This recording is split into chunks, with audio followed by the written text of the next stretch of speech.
that thing back in its holster. We haven't gone anywhere. I don't understand.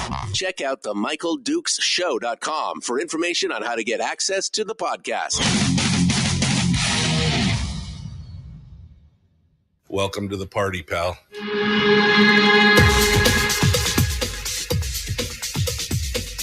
The Michael Dukes Show. The greed and the entitlement is astounding to me. What more could you want from a low-budget radio program? This is a dumpster fire. That was just BS. It is time to get a new perspective. We know just what you need, and we've got just the cure. Open wide and prepare for a steaming hot cup of freedom. I just don't fathom it. The Michael Dukes Show, streaming live across the world. Live around the world on the internet at MichaelDukesShow.com and across the state of Alaska on this, your favorite radio station and or FM translator. Good morning and welcome to the program. It is the Michael Dukes Show, broadcasting live across the state of Alaska and around the world. Hey, good morning and welcome to it. We are getting ready to do our thing here this morning, the Tuesday edition of the Big Radio Show. And we had such a good time last week, getting a little bit ahead of ourselves and getting a little bit more time that we decided to do it yet again. This morning, we're jumping into it with Brad Keithley from Alaskans for Sustainable Budgets. And we're going to talk about the weekly top 3. And we've got a full boat here today, plus a bonus segment running into hour 2, which should be fun. Just a little bit of slice of life.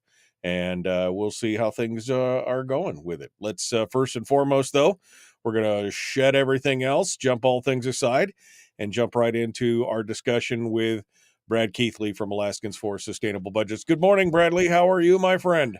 Michael, I'm doing great today. Did you DJ in an earlier life?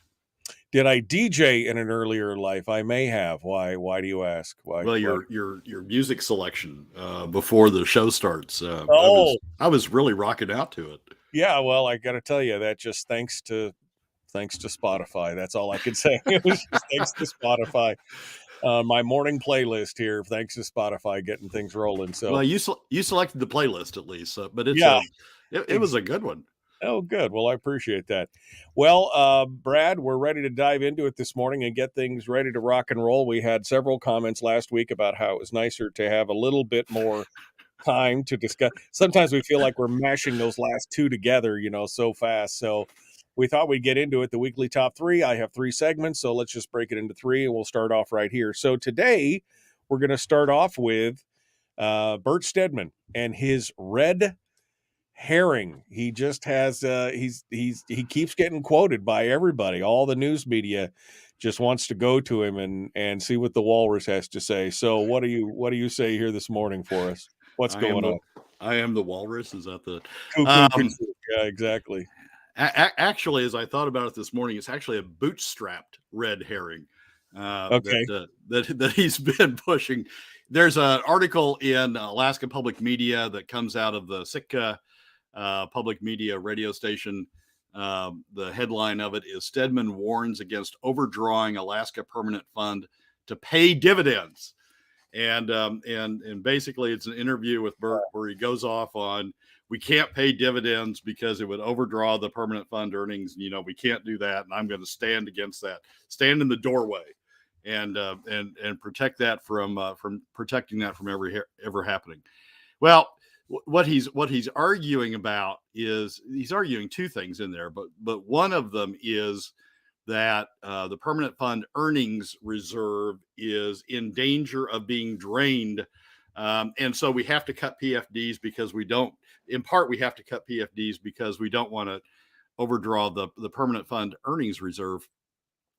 And that's the bootstrap part, because the permanent fund earnings reserve, as we've talked about on previous shows, the permanent fund earnings reserve is in trouble because Bert has overdrawn it the past few years to stuff more money into the permanent fund corpus. So wait, you're saying this is a crisis of his own making? Is that what you're saying?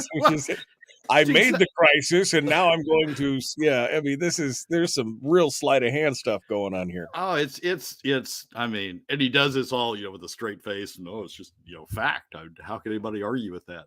But he's he's bootstrapped himself into this, as you say, into this crisis over the permanent fund earnings, and so all of a sudden now we have to cut PFDs. It's like he's making up like Johnny Appleseed of no PFD stories, right? He's just sprinkling these seedlings out there, and then he's just going to harvest them as they come to fruition. So that's part of it. He's bootstrapped himself into this argument, and then it's a red herring for two reasons. One is the most important is it's not the permanent fund dividend that's causing the overdraw. The permanent fund dividend is set by statute. And if the legislature would just recognize the statute, just appreciate the fact they don't have the votes to change the statute, and so they ought to be observing it, paying attention to it. The permanent fund dividend is funded. Period. End of statement. End of discussion. It is other spending that is causing the overdraw. If there is an overdraw, it's the other spending that's causing an overdraw of the permanent fund earnings, because there's not enough traditional revenues. They don't have the other spending the spending rather doesn't have enough revenues to support it. And so if there is a reason for an overdraw, it's not the permanent fund dividend that's doing it. It's the other spending that's doing it. And finally, the third red herring, we got the bootstrapped red herring, the first red herring, and the third red herring. The third red herring that's going on is that there's no need for an overdraw in the first place. We're short revenues. And if we're going to have, and if we have an additional need for revenues, cutting the PFD, which is what Bert's proposing and why he's bootstrapped himself into this position, cutting the PFD has as we've said on the show hundreds of times, no doubt by now, has the largest adverse impact on the overall Alaska economy and on 80% of Alaska families. And so if there is a reason for additional revenues, there are other ways to raise those revenues that have a lower impact on the economy and have a lower impact on Alaska families. And to focus on the PFD as he does is a red herring, a top 20% oil company red herring of saying, oh yeah, don't come after me. Even though it's better to raise revenues for me, don't come after me. Go after those guys over, behind the tree. The old Russell Long admonition of don't tax me, don't tax you, don't tax me, tax that guy behind the tree. And that's Bert's, third red herring. Don't tax me. I mean, it's bad to tax me. It's bad to tax you. Tax those guys behind the tree. So that's it. It's just a string of red herrings delivered, with this low monotone voice. Yeah. The voice of authority, right? Yeah, it's just, I mean, it's once you understand the game, once you understand what's really going on with these PFD cuts, it just sort of gets humorous after a while. But with the added thing that just really, got me laughing as I read through it was the bootstrap of it. I caused this crisis. We have a crisis, and now, let's do my favorite thing. Let's go cut PFDs. Well, and what was interesting to me is there's actually even another one in there. Oh my God, I missed one. He talks specifically about fully funding inflation proofing. We could skip inflation proofing for a year or two. We could reduce it. But inflation proofing, remember, one of the big selling points of the POMV formula was that the inflation proofing was automatic. It wasn't, because we used to have to put money in specifically for inflation proofing. One of the big selling points of SB 26 was that the inflation proofing was automatic. Well, now they're adding even more money back into the corpus of the permanent fund while they're still doing inflation, even though they don't need to really do it because it's baked into the formula. I mean, it's insane. Yeah, he's got them lined up. He's got all the bootstraps lined up. So it's I mean, the interview is, the problem is people take this stuff seriously, right? The problem is people say, "Oh my God, we got a crisis with the permanent fund earnings." Bert, you caused it. No, we got a crisis with the permanent fund earnings. Yeah. And people believe that now. It's like run into the other side of the boat. We got a crisis over there, and then it's oh yeah, it's the PFD that's the problem. This is the old Natasha line. It's the PFD that's the problem. You entitled people, you're the ones that are the problem. No, it's not. PFD's fine. It's the other spending that's the problem, and we got to cut the PFD. It's one thing after another. And the press interview, the interview with Bert is just Bert. I mean, there's no counter. There's no.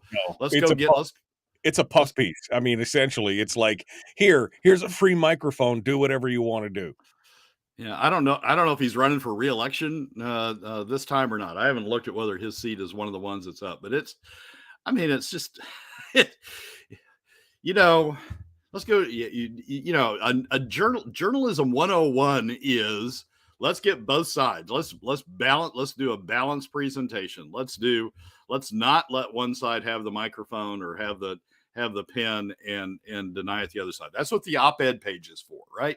Right. Let somebody submit to the op-ed page. Journalism 101 is let's have a balance. This is just, just let Bert go.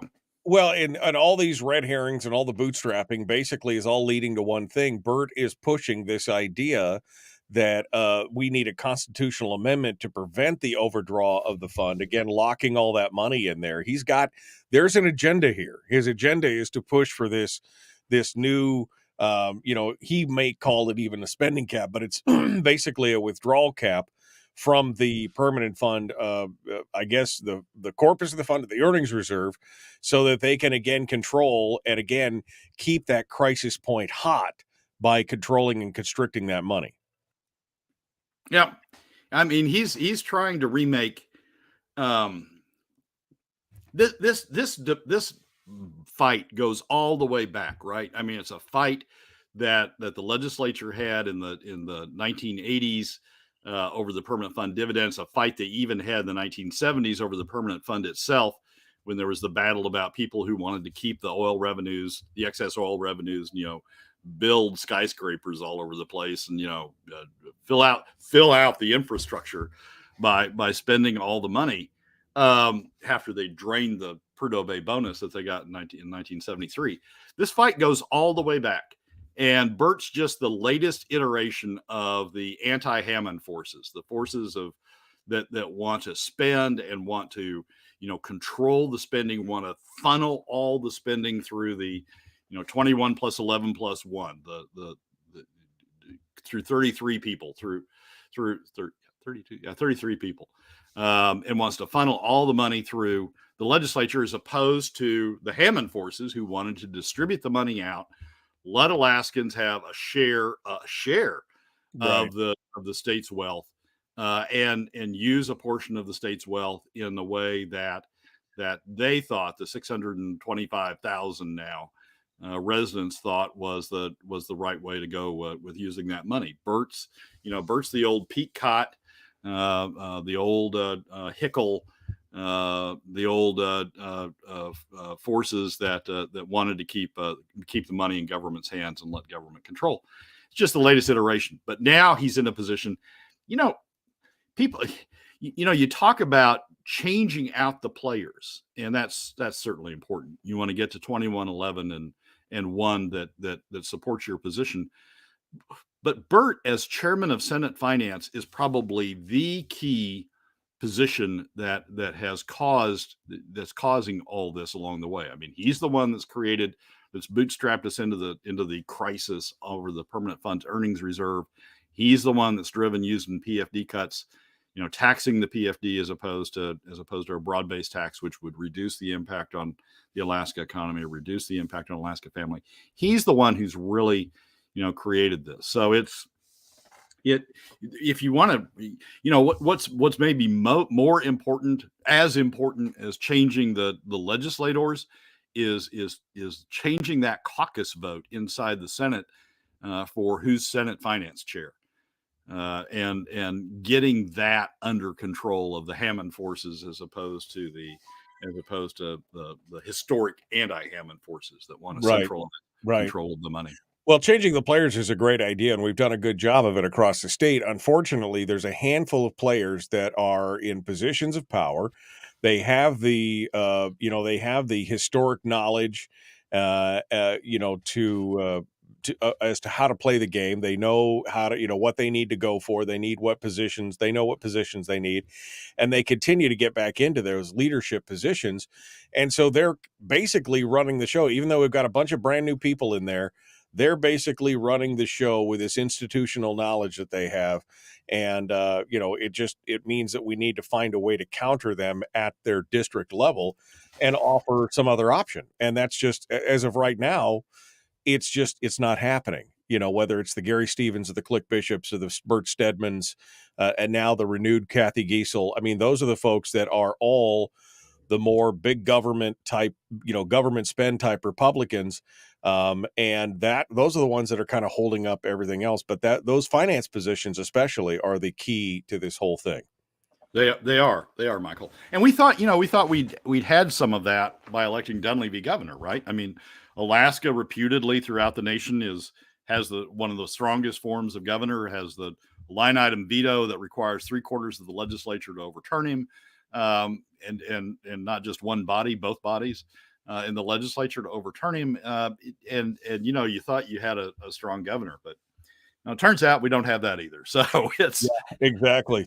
All right. Well, that's number one, the red herring from Bert Stedman. We'll post the link in the chat room if you want to read it. Meanwhile, we're going to take a quick break. We're going to come back. Number two continues of the weekly top three. We're going to talk a little bit about what's going on. Some of the other folks out there who are in Fairbanks, etc., like Jos Paskavan, who are putting some problematic stuff out there in the world. We're going to talk about that here in just a moment. The Michael Duke Show, common sense, liberty-based, free thinking radio. Back with more Brad Keithley right after this.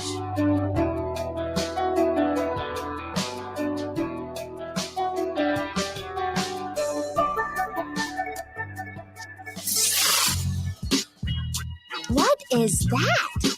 Common sense. Regularly heard on American radio. Michael Duke Show. Radio.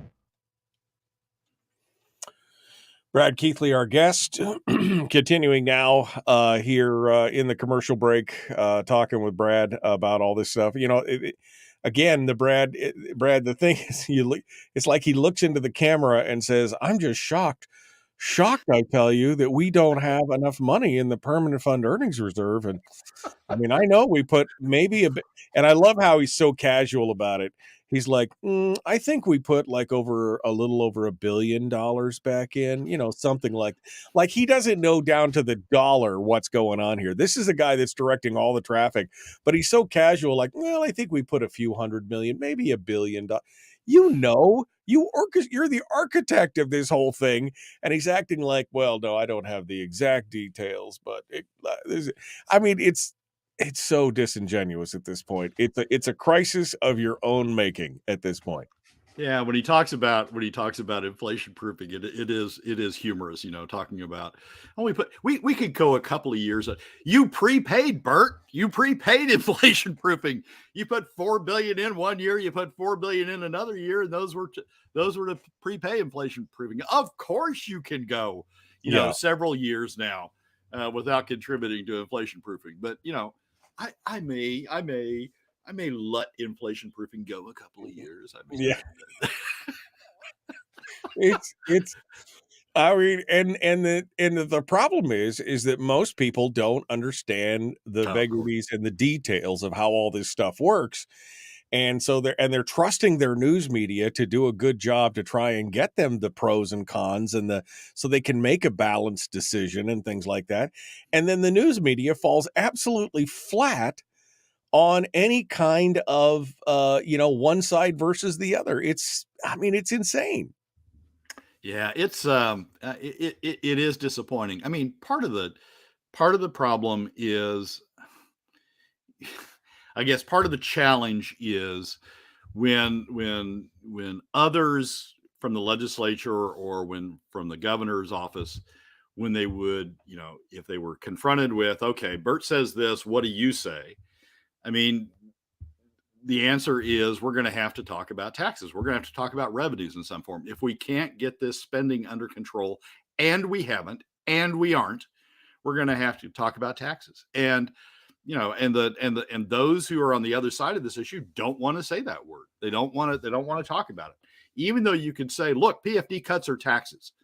We have taxes now. We have the most regressive tax system in the nation now. We have an ICER professor who's been here since the beginning, since 1982, doctorate from Harvard or Yale, wherever it's from, who's looked at this issue all the way along, who says this is the most regressive tax in the nation ever.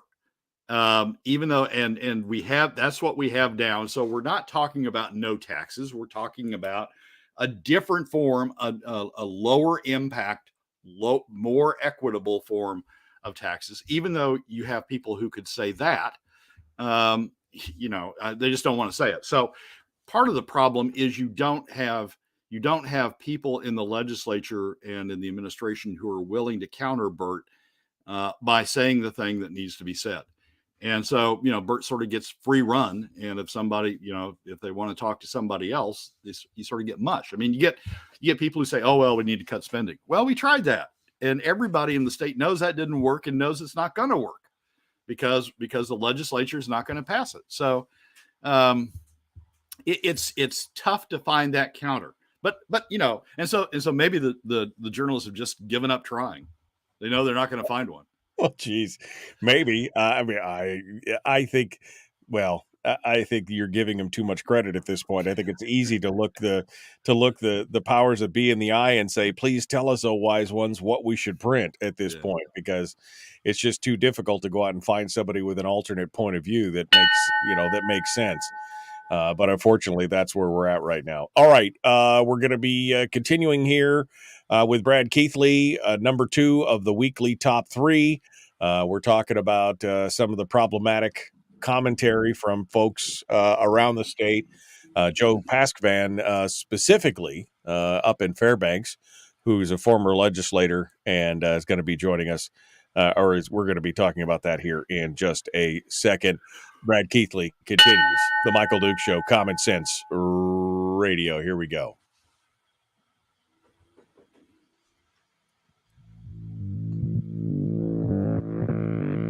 Public enema number 1. Oh, wait, sorry. Public enemy number 1, which makes more sense. On the other hand, he's a little bit of a pain in the Michael Duke Show. I am not.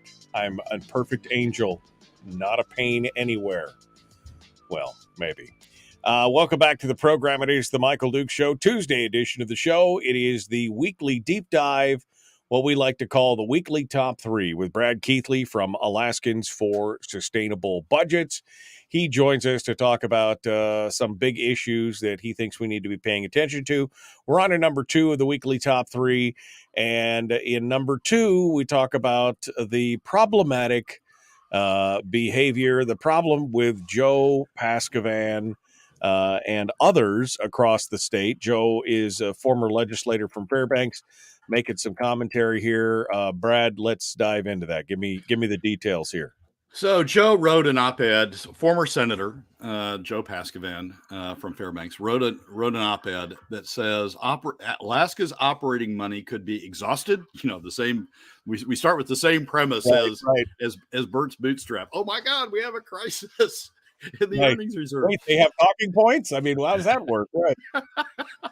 That's right. You want to see the memo that's distributed, right? Here's the crisis of the day. Anyway, the title of the piece is Alaska's operating money can be exhausted. Get rid of SB 21. And SB 21, for those that don't recall, was the oil tax bill back in the early 2010s that redid the oil taxes, undid ACEs, and redid the oil taxes to set the oil tax structure, basically the oil tax structure that we have now. And Joe goes on and on as he has, and as Bill Wielechowski has over time, goes on and on about SB 21 and how SB 21 is the cause. If we would only repeal SB 21, then birds would sing, flowers would bloom, Alaska would be back in balance, and we would never have to worry worry again. Unicorns and puppies. Unicorns and puppies everywhere. That's right. Dancing through the field, whatever image you want to do. Look, you and I have talked on the program a lot about the fact that the money is, or that the state is leaving money on the table with respect to the oil companies. There is more money from the oil companies that could be taxed, should be taxed, consistent with the constitutional obligation, and taken by the state, and it would not have an adverse impact on oil company incentives to explore for and develop additional production. It's clearly $100 million from Hillcorp, which is benefiting from the Hillcorp loophole in how they have structured their corporation differently than BP, so that they pay $100 million less than BP would had BP continued. And then there's additional money out there on the table from the production tax that even the Dunleavy administration at one point, although they seem to have forgotten that now under Adam Crum, that the Dunleavy administration admitted could be taken from the oil companies, and that's another 450 million. So we're talking 550 million, 600 million total. There is money on the table, but here's the point. The point is it's not enough anymore. The spending has escalated to the point, and oil prices have dropped to the point that we have this growing fiscal gap in the state. Once we did the crossover, once in the early 2010s, when we did the crossover between spending outstripping revenues, it's just continued to widen over time. And it's a little bit narrower now because oil prices are up, but it's still huge. Over the past 5 years, now keep in mind, so that we got 550 million, 600 million, 700 million, 750 million. Let's just say those are the numbers that we're dealing with in terms of undertaxing oil. Over the last 5 years, the deficit, even with the boom years that we had in oil prices a couple of years ago, even with those boom years, the deficit has averaged over the last 5 years, averaged 1.05 billion, about 1.1 billion. Oil is, we got more to get from oil in terms of 556, pick a number, but it's not 1.1 billion. Over the next 10 years, the deficit rises to 1.7 billion per year. And by the end of the decade, by 2032, on the trajectory we're on, the deficit is 2.5 billion per year. So we're dealing with numbers that start out in the early 2010s, start out in the hundreds of millions, but still low hundreds of millions. And now we're over $1 billion. The past 5 years have been over $1 billion, and we're going to over $2 billion by the end of the decade. So yes, there is more on the table to be gotten from oil, but it's not enough, given even the spending that the Dunleavy administration has approved over the last 5 years. Dunleavy signed off on over the last 5 years. It's certainly not enough, given what we're seeing over the next 10 years as spending rises and oil production and oil prices moderate. So my problem with Paskavan anymore, and my problem with Wielechowski, frankly, anymore, is that let's go tax oil. That's something that should be part, but it's only part. We need to do more. We need to constrain spending some. We need to have some restructuring of the PFD to POMV 50/50. We need to have oil taxes as a part of it, but there has to be some other form other than PFD cuts. There has to be some other form of personal taxes as well that would be low impact, have the lowest adverse impact on the economy, and have a low impact on Alaska families. It's an all of the above. What we're really talking about is an all of the above strategy. And my problem with Paskavan and Wielechowski is they keep focusing on this one thing. Like, if we just do that, then unicorns and puppies and flowers blooming and, spring and rainbows and all that sort of stuff. It's not going to happen anymore. I mean, that's not what the numbers tell you anymore.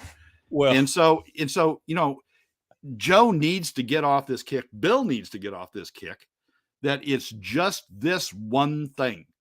The right. Alaska, the fiscal policy working group, the legislature's fiscal policy working group got it right.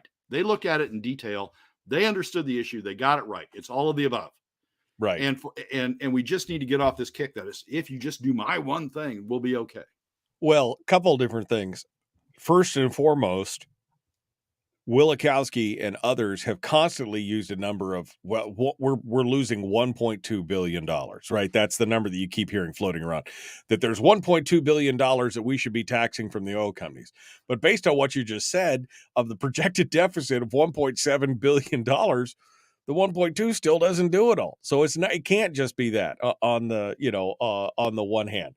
The other part is that as you look at this and you see what these guys are saying, they're constantly coming back to the same idea of we can only fix this one thing, that there should be no other discussion, no other point. And it's not going to work. And the worst part to me was what you just said is, even with the big years. I mean, what was it? 2 years ago, Natasha von Imhoff was quoted from somebody on the floor as saying, "We've got so much money, we don't know what to do with it." I mean, kind of thing. They had such a bunker year, but even with the bumper crop year, we're still averaging $1.1 billion a year in deficit. I mean, even with that skews the average. I mean, that's horrific. What happens if it goes the other way? And then what does the deficit do? I mean, this is crazy at this point. It is. And certainly spending cuts need to be part of it, but spending cuts alone aren't going to do it. Oil taxes alone aren't going to do it. PFD cuts, I mean, you have to eliminate the PFD by the end of the decade. If we keep going, the leftover approach, the PFDs. There's still not enough money even with that, right? And none of this is enough to resolve the fiscal situation we're in. I mean, some people say, "Oh, we're going to get increased oil production." Well, the problem is the increased oil production, at least from Willow, doesn't have royalties, and royalties is a big part of the revenue stream. And PICA has phased their project now. The first phase is only going to be 80,000 a day. That's 80,000 a day, but we're dropping. We're having a decline curve from the existing sources. So that really just sort of, certainly over the 10-year period, even over the 5-year period, that just sort of replaces what's in the decline curve. So we've got to grow up. We've got to become adults, and we've got to say, okay, I understand now that this one thing is not going to create unicorns and puppies and rainbows and all that sort of stuff. We've got to do just like the fiscal policy working group did. We've got to do a number of things together.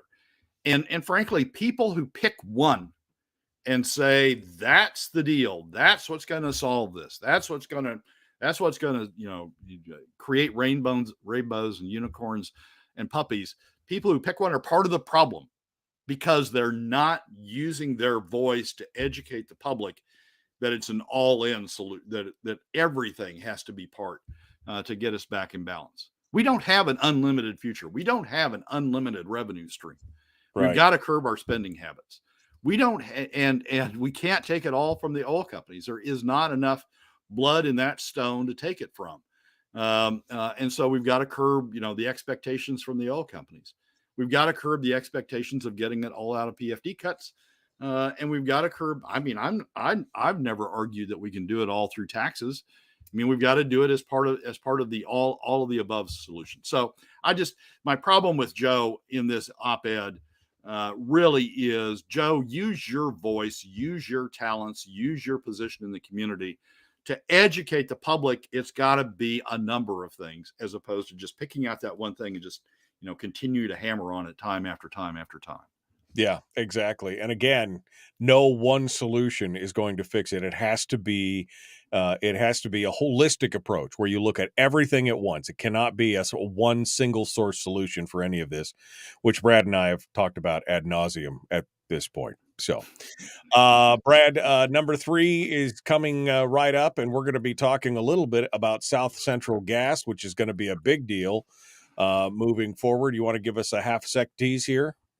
Yeah, there is a lot of people. It's one of these deals again. A lot of people have, some solutions to the issue, but there is one mainstream force I think that's really sort of got the adult in the room solution to it, or talking about the right solution to it, and I want to use my voice to amplify that right solution as opposed to all these other things that are going on. Right. Brad Keithley, Alaskans for Sustainable Budgets. The weekly top 3 continues. Number 3, dead ahead. Don't go anywhere. Back with more right after this.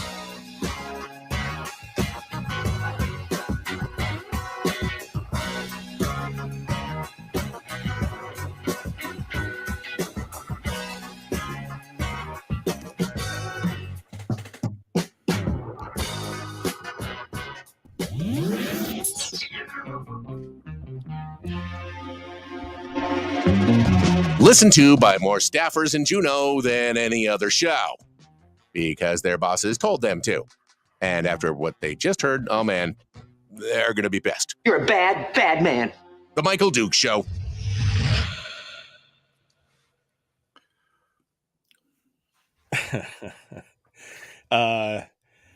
Donna says, the Senate's oil tax fiscal bill shows that there is not $1 billion available. And I know that, Donna. I was just saying that all these chirping birds are always talking about, whether it's Wilikowski or Paskavan or Harold or whoever saying, oh, there's $1.2 billion.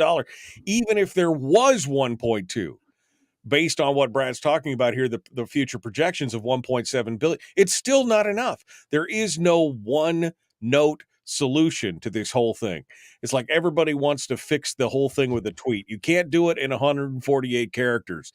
You need to do it. You need to have a little bit of a summary and a 16-page projection, not a 148 character tweet. Brad? Yeah, no, you're exactly right, Michael. I mean, it's what we sort of get in our minds, I think, static numbers and just sort of lock in on those and forget that they move. So in the early 20 teens, the deficit was $300, $400, $500 million. It wasn't $1 billion. And so people think, okay, well, that's when SB 21 was passed. That's sort of the deficit that existed at the time. And so SB 21 is the solution, or repealing SB 21 is the solution, because that was the deficit that created the deficit. And so we can just undo that and we'll be fine. The problem is the world keeps moving. Spending has continued to go up. Dunleavy has signed appropriations bills where spending continues to go up. Revenues have continued to go down. Oil prices aren't $120 anymore as they were in the early 20 teens. Oil prices, oil production isn't 700 million a day like it was in the early 20 teens. And the world changes. And the world the changes that have been going on in our world and will frankly continue to go on in our world is this gap that continues to open between spending rising and traditional revenues going down.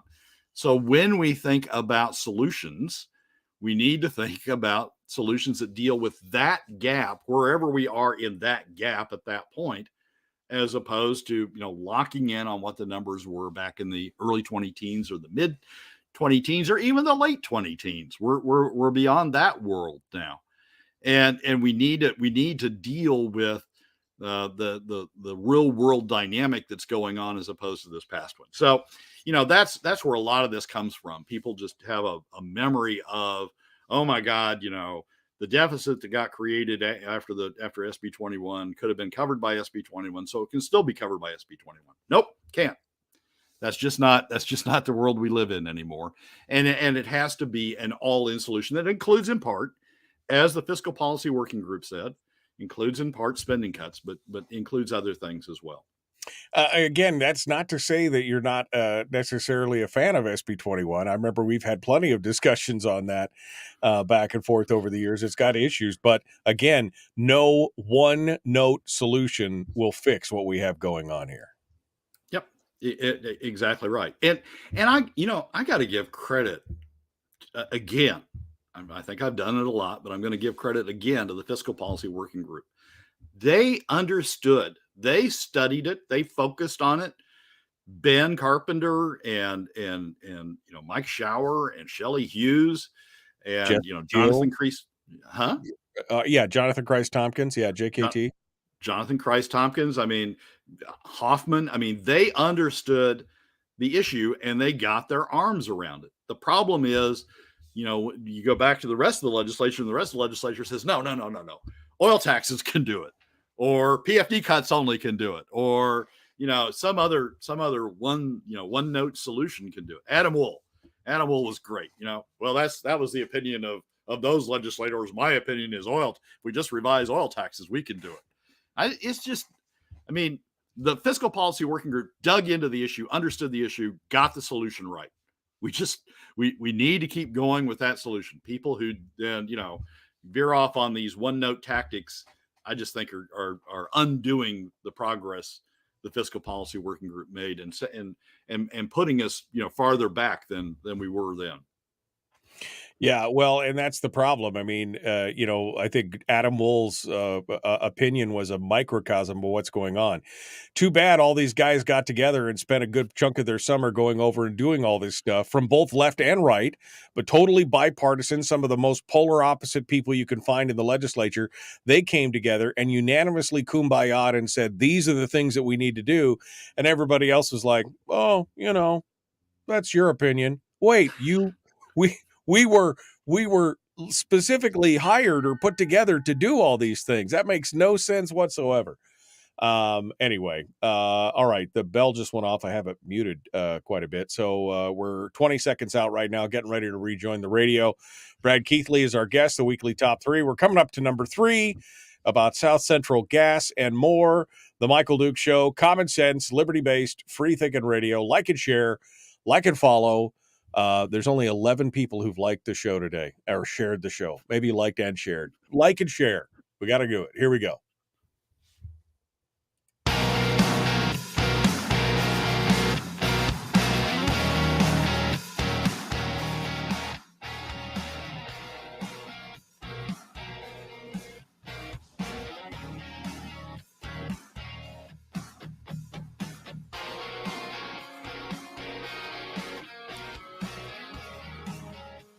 Okay, we're continuing right now. Brad Keithley, Alaskans for Sustainable Budgets, the weekly top 3. We're on to number 3, which has to do with South Central and the gas supply. Now, this is, there's a little bit of panicky kind of noise creeping into the edges of this thing because some of the folks who were in the know are like, what are we going to do? We got to do something. We got to find something. So they're looking for sources of gas. Sometimes from outside. I mean, the crying shame that we would actually have to import gas into a state that has trillions of cubic feet of gas underground. But anyway, Brad, you say the weekly top 3, number 3 is the fact that somebody is being responsible looking at South Central gas supplies. Give me your take on it. Well, there's a report in the Petroleum News, which actually is a very good news source for those that don't follow it, don't read it, don't subscribe to it.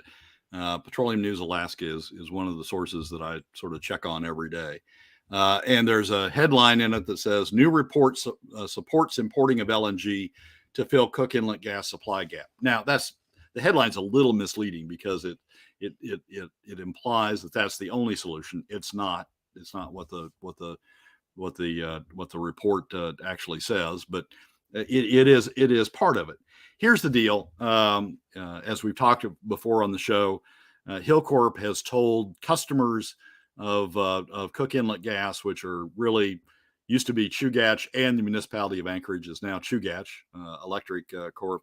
Other electric suppliers down on the Kenai Peninsula, and NStar Natural Gas, the natural gas supplier to South Central, have told them that that Hillcorp's gas supply, and Hillcorp's the primary supplier out of South Central, Hillcorp's gas supply is going to be insufficient for it to renew contracts at the current volumes as they come up. And so there's concern by South Central or the customers in South Central that there's going to be a shortage. If Hillcorp's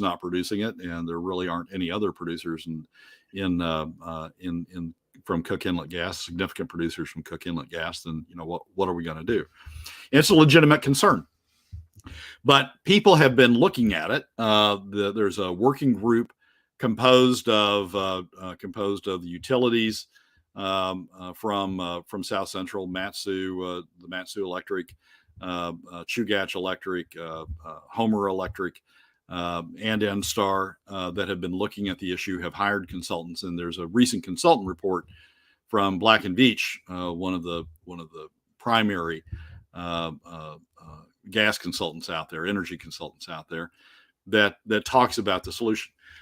And the solution basically is a number of things. One is, interestingly, to increase storage capacity in the Cook Inlet, gas storage capacity in the Cook Inlet.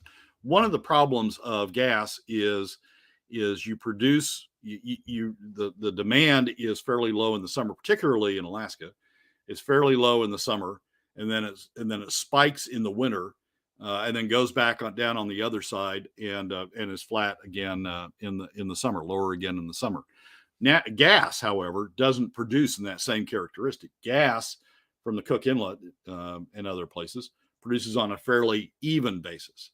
So the issue, one of the issues we have is that we have excess gas capacity, production capacity in the summer, but it's not, the production isn't high enough to meet the peak in the winter. And what you do in that case is you develop storage. You take the excess gas production, you produce the gas in the summer, you stick it into storage, and then bring out storage as an additional supply source in the winter. So one of the pieces of the solution is to develop additional storage and help us shave what are called winter peaks in gas demand. That, frankly, the last time we had the Cook Inlet problem in the early 2010s, that one of the solutions was for NSTAR to develop a storage field and to utilize storage to shave off the peaks, and that got us through this past decade, frankly. So that's one of the solutions, is to expand storage. We still have a little bit of excess production capacity in the summer. We could take that and put it into storage and use it in the winter. That'll get us a few years in terms of saving the situation. Another piece of it is some renewable energy sources, some wind farms, some solar farms, even in Alaska, and developing some renewable energy. I mean, one of the big consumers of Cook Inlet gas is the electric generation in South Central.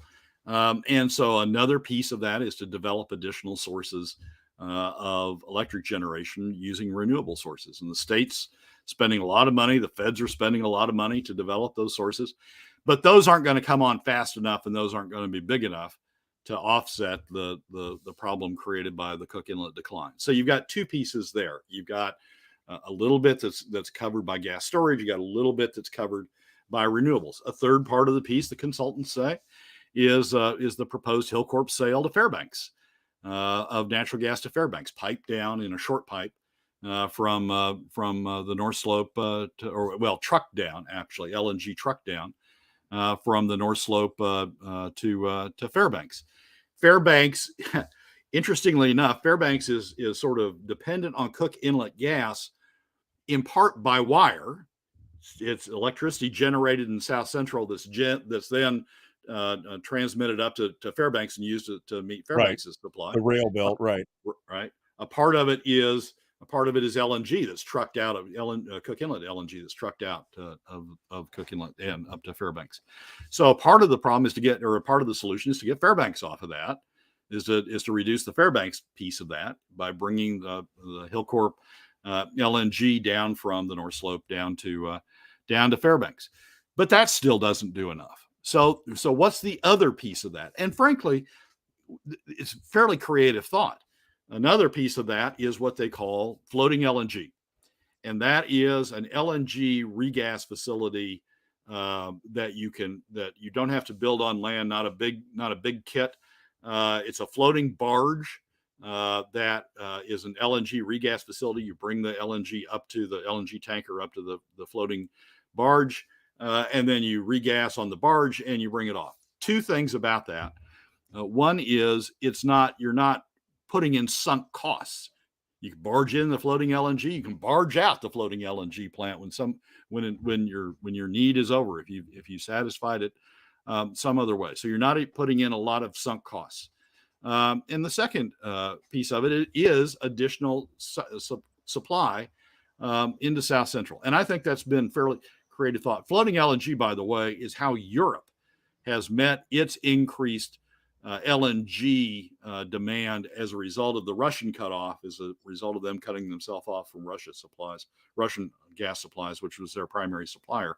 They brought in floating LNG facilities and were able to bring in a lot of floating LNG regas facilities, and were able to bring in a lot of LNG as a result of that very quickly. I mean, they solved their problem in a time frame that nobody thought they could accomplish, but they solved it by putting in these floating LNG facilities. So it's a very creative way of dealing with the additional supply that you need after you've done storage, and after you've done some renewables, and after you've addressed the Fairbanks piece of it.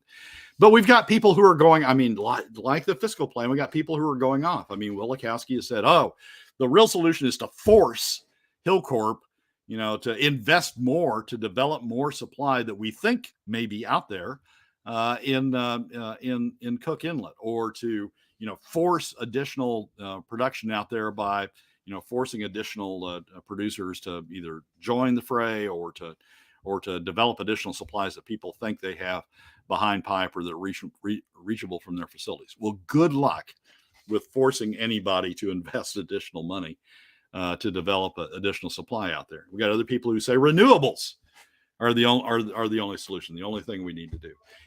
Same thing as fiscal policy. We got all these little one-offs. It's an all-in policy, and I think the Black and Beach report's a great place to go to understand what the all-in policy is. Well, and I found their creativity of don't have to build storage facilities. You can use the Beluga field that's already exhausted and use that to restore gas. And it seemed like it's a pretty comprehensive report. I haven't read the whole thing yet. But again, some other options, stretching this out at least maybe another 10 years before we have to face it. Maybe something else changes in the meanwhile, and we're able to get some of that stranded gas from the North Slope down to us. We'll see what happens here. Brad Keithley, Alaskans for Sustainable Budgets. Thank you, my friend, for coming on board and joining us. Sneak peek bonus segment up next. Lifestyle, some fun stuff. Thanks, Brad. I appreciate it. Michael, as always, thanks for having me. Folks, if you got to go, we appreciate you sticking with us this morning. Be kind, love one another, live well. The Michael Duke Show, Hour 2 is dead ahead.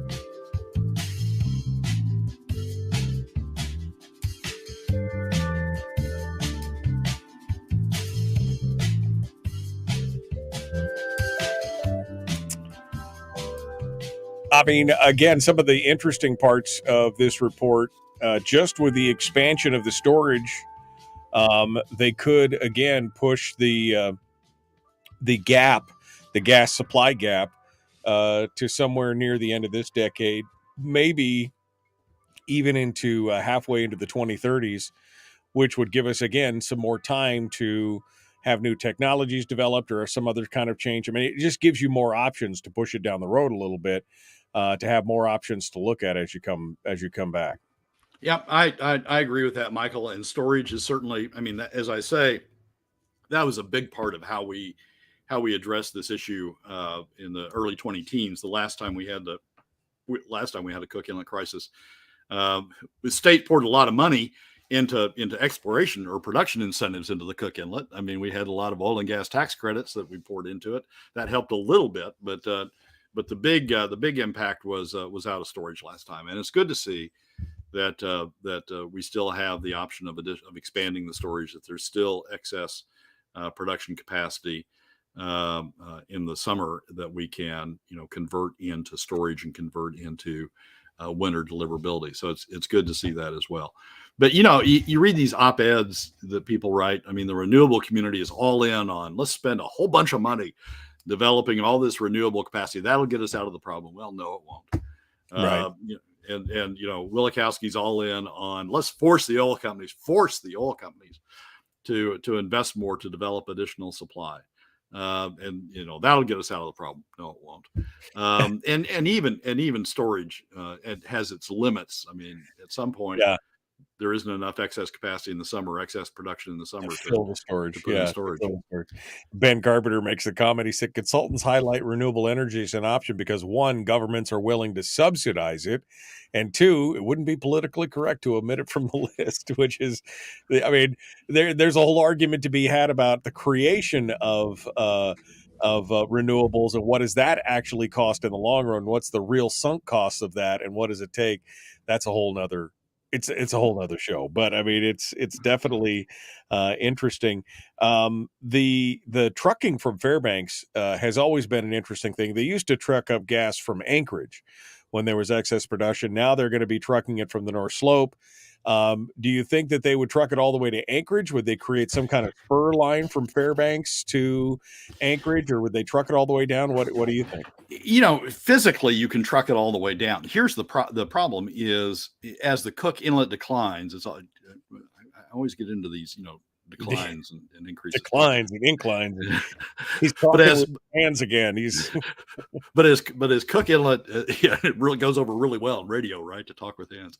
As Cook Inlet declines, the stream of trucks you would have to have, the size of trucks and the stream of trucks you'd have to have from the North Slope to meet Anchorage's demand would be huge. I mean, you're talking about what's the project up in Fairbanks that everybody's concerned about? All the trucks are going to be Pogo. The Pogo project. Yeah. The new Pogo project that all these trucks are going to be on the road as well. You'd have both lanes, with LNG trucks coming down to meet bumper LNG trucks all the way down. It'd be nothing but a string of nonstop LNG trucks. Right. So Fairbanks is one thing. Fairbanks respectfully has lowered. Let me just put it this way: Fairbanks has lower demand than Anchorage does. Well, they don't have in the market is, they're trying to do build outs and everything else, but they don't have the infrastructure to put everyone on gas as they have built out over the decades here in the South Central area. Well, yeah, and the electricity demand, with all due respect, is lower than it's important, but it's lower in Fairbanks than it is in Anchorage. So it's really the size. I mean, you could put the trucks on the road, may have the occasional explosion. You could put the trucks on the road, but the amount of trucks that you would have to have on the road to do this would be just astronomical. So right, that's it's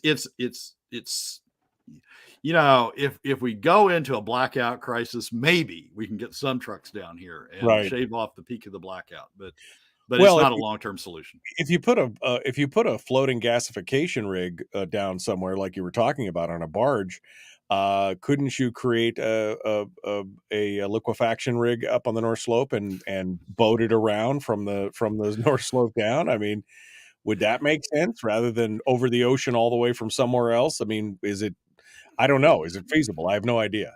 Well, you got a couple of problems up at the slope. One is that it's shallow, and that's always been a problem with LNG tankers, with getting LNG tankers up there. And the other part of it is historically it's been iced in.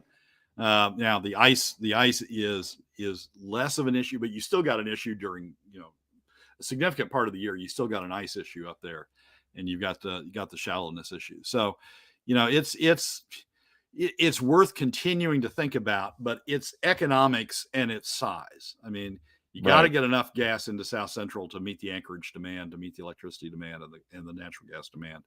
And it's the economics of building gasification, building a dock, having ships, because LNG tankers are huge, right? So if you wanted to try to use LNG to do it, but you had to deal with the shallowness issue and you had to deal with the ice issue, maybe you have to have special purpose smaller LNG tankers. And the economics then just become very, very difficult. Well, yeah, if you have to build out new ships, that's a whole nother deal. All right. Brad Keithley, our guest, Alaskans for Sustainable Budgets. We're going to keep him over for one more bonus segment. This more of a slice of life segment, and we're going to continue with that here in just a second. We'll put Brad back in the green room, and we'll hold on to him for just a second, be back. The Michael Duke Show continues. Your home for common sense, liberty-based, free-thinking radio. Please like and share, like and follow, do all the YouTube stuff and the Facebook stuff and everything else. We're back with more right after this. Don't go anywhere.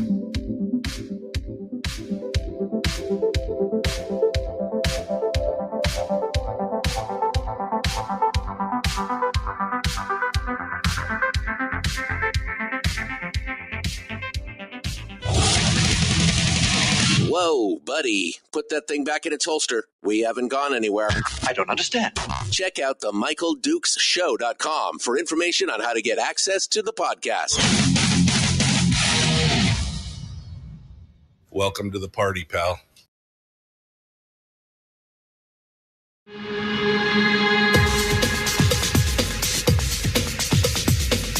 The Michael Dukes Show. The greed and the entitlement is astounding to me. What more could you want from a low-budget radio program? This is a dumpster fire. That was just BS.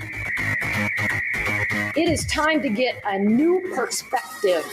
We know just what you need, and we've got just the cure. Open wide and prepare for a steaming hot cup of freedom. I just don't fathom it.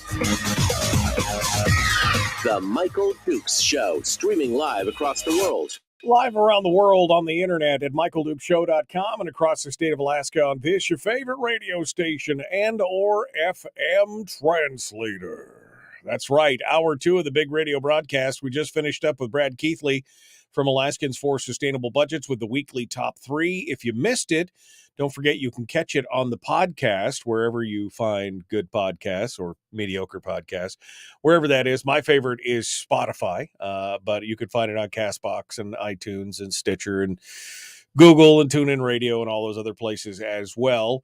Also, you can go watch it on the replay on Facebook or YouTube. I mean, we're everywhere. It's good stuff. Go check it out and enjoy it. Meanwhile, hour 2 of the big radio broadcast for Tuesday means that Chris Story is going to be joining us in the second segment today for our betterment segment. It's the uplift. After we get the whole beat down from Brad, we need a little bit of positivity in our life because he's such a mean man. But before we do that today, I thought we would get a little bit of a lifestyle segment. Brad and I were chatting, and he had one more thing that he wanted to talk about, but it's kind of more fun and lifestyle-y. Yesterday, we were talking a bit about Hamilton coming to Alaska with like 30 shows down in Anchorage. They're going to be doing 30 different shows up until September the 10th. And we were chatting back and forth where, like I said, I mean, I don't know if I was going to pay for tickets. Those tickets are not cheap, right? I mean, for 2 up in the balcony in the nosebleeds, it's like almost $300 for 2 tickets to go, you and a friend to go see it. Down on the floor, it's over $400. I mean, it's not a cheap experience, but it could be a bucket list experience, which Brad is going to come on and talk with us about because he did it. He got out there. He got a chance to see Hamilton, and he wanted to tell us, just give us, I guess, a little bit of a review and a report about this bucket list thing. Brad, I mean, I think my favorite comment from yesterday was, I think it was Bill who said, I said, would you go see Hamilton? Would you go do it? Would you buy tickets? And he said, I think I'd rather buy ammo. I think that was kind of the whole, that was the demo. But you're saying this is a once in a lifetime gig, right? I mean, you got a chance to go see it. So give us your thoughts on it. Just for a little bit of slice of life here. Tell me what you're thinking here. Well, I can't argue with somebody who wants to go buy ammo with the money as opposed to Hamilton. I mean, it's what you want to do. It's what brings you joy. It's what excites you and what brings you great pleasure. And if ammo is, if going out to the range or going hunting and the additional ammo is your joy, I can't argue with that. But here's the deal with Hamilton.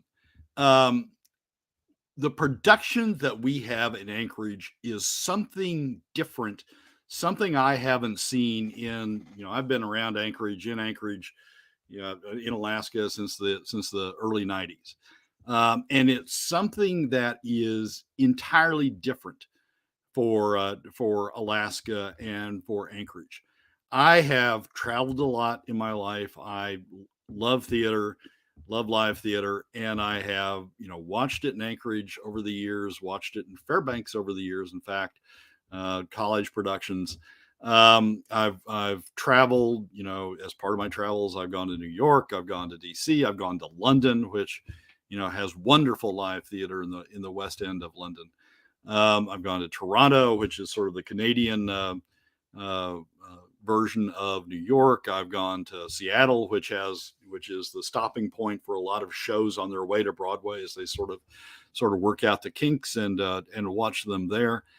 So I've seen a lot of theater over my life. I've seen a lot of good theater. I've seen a lot of bad theater.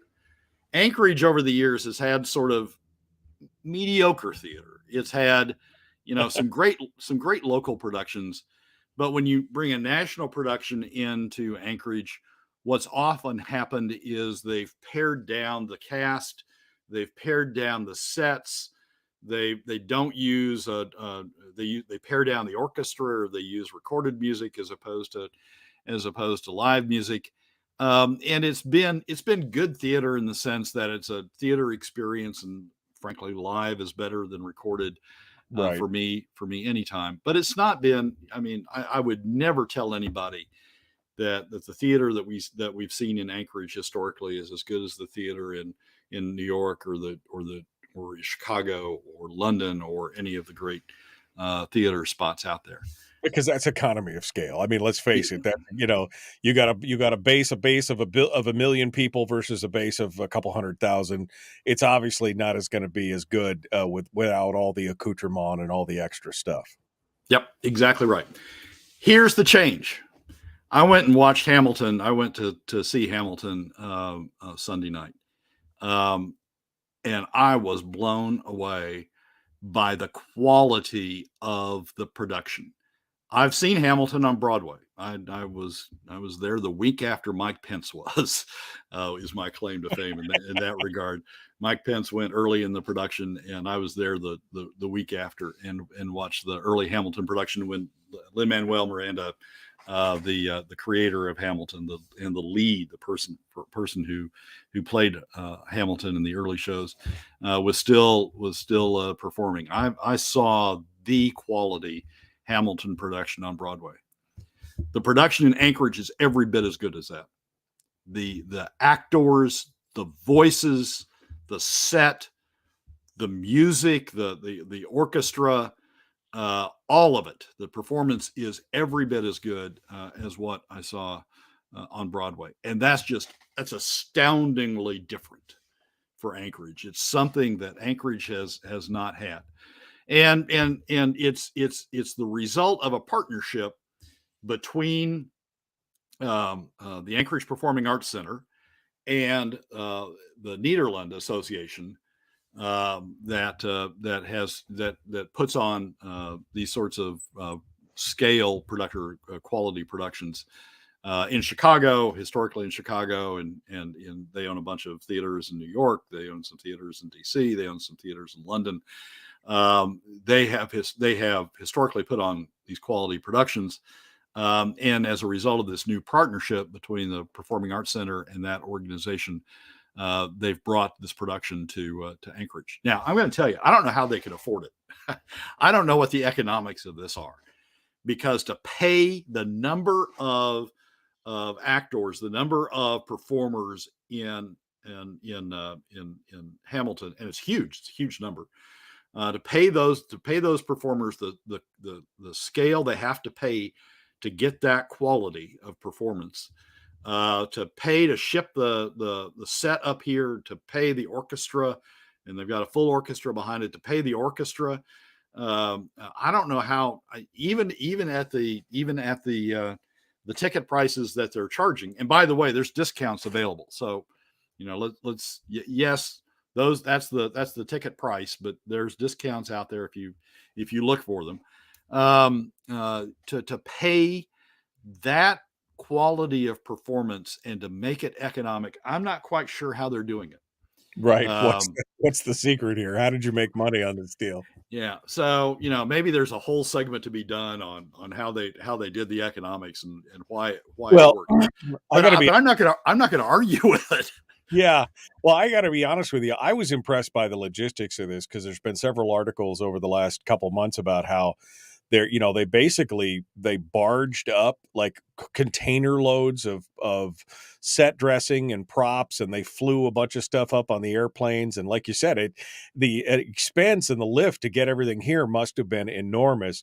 It's not normal to see that kind of, like you said, normally it's a limited or a restricted set or something like that, but they went whole hog on this. So, I mean, I guess if you were going to go see anything this year, this would probably be the one thing that you would want to go see if that's what your interest is. And that's what I'm trying to say. Again, I'm not arguing, if ammo's your thing, I'm not arguing to short your ammo budget to go to see Hamilton. But if theater is your thing, or is one of your things, sort of like it is for me, this is a production to really seriously consider seeing, notwithstanding the ticket prices, but to really seriously consider going to see. And Hamilton, in particular, there's other shows coming. They've got Come From Away coming, which I really like as a production.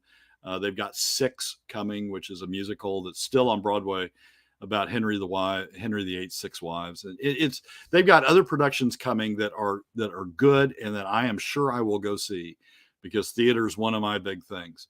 But Hamilton, if you're gonna say I can do one of these, Hamilton, frankly, is the one to do it. Hamilton's unique. I mean, it's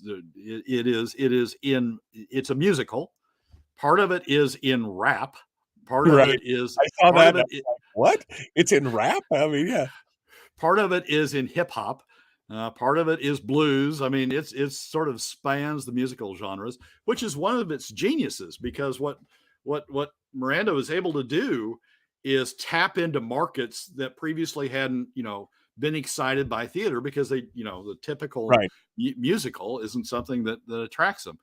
The people I was with said, "Oh my God, they were younger. I really like this because of the music, because of the beat."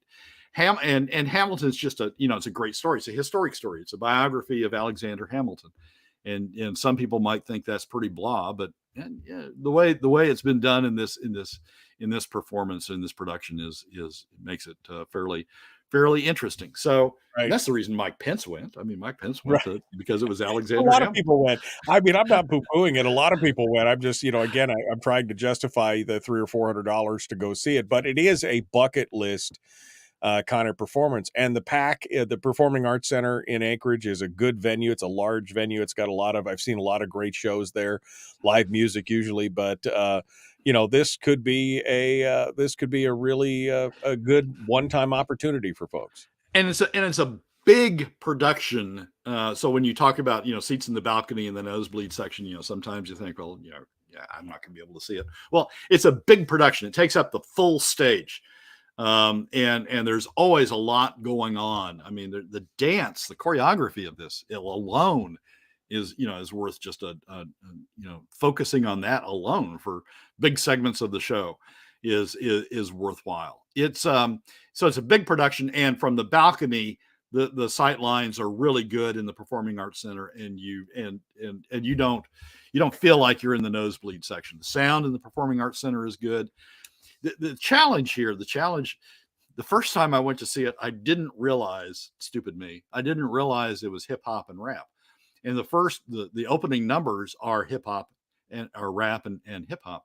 So my ear wasn't ready for it, right? I was ready for a normal musical. And so I just for the first 5 or 10 minutes, I just sort of sat there, wondering what the hell was going on, what was hitting my ears. And I finally got used to it and finally, adjusted to it. But the sound in the Performing Arts Center is really good. The acoustics in the Performing Arts Center are really good. And so you really get, you're able to, if you focus on the words, if you follow along with the music, you're able to really, get the full effect of it. I'm not trying to sell anybody on it. But my point is this: Anchorage, this is a different thing for Anchorage. It's a very good, for those of us who love theater, it's a very good thing. It's a new thing. It's a just quantum leap for Anchorage in terms of what we have available to us. You don't need to go to New York. I mean, one way to look at it is, well, I might see Hamilton, but I'd have to go to New York to see a quality production. And so there's the airline tickets and all that. You know, you compare all those costs, and heck, the tickets here are cheap. Yeah, pretty cheap. Yeah. So it's worth the hype, is what you're saying. When it's all said and done, it's worth the hype. You know, out of it's a 5-star production here in Anchorage. It is. It's not only a 5-star production compared to what Anchorage usually gets. It's a 5-star production in New York. This is a New York quality show. What you're going to see on the stage here is every bit what you would see, the experience you would have seeing it on Broadway. And when I put it down, I was just so amazed by the quality compared to what we've had other shows. Yeah. I put it down as a segment because I just, it's just, it is something that I think people, you can read all the articles. There's one in the ADN that says bucket list fulfillment and high hopes for downtown as Hamilton opens in Anchorage. You can read all these articles, all this press, and people will think, oh, maybe that's just hype. I mean, they're just trying to sell tickets. Look, this is a ticket that's worth it. If you like theater, not asking you to give up your ammo if that's what you prioritize, but if you like theater, this is worth it because this is a great production. Brad Keithley, thank you so much for your review of Hamilton. I guess it's mostly sold out. The last 3 or 4, week 3 and 4 have some shows available. There's 30 shows total, so there you go. It'll be fun stuff. Well, they've kept some, like Broadway, they've kept some tickets in reserve and they're sort of popping them out. So just because when you checked a week ago, if you did, there were no tickets on the night you wanted or no tickets on the next best night and all that sort of stuff, check again because there's some tickets popping out. Brad Keithley, thank you, my friend. That was fun. Appreciate that. A little slice of life with Hamilton. Appreciate you coming on board. Hold the line. Folks, we're out of time. We got more Chris Stories up next. The Michael Duke Show.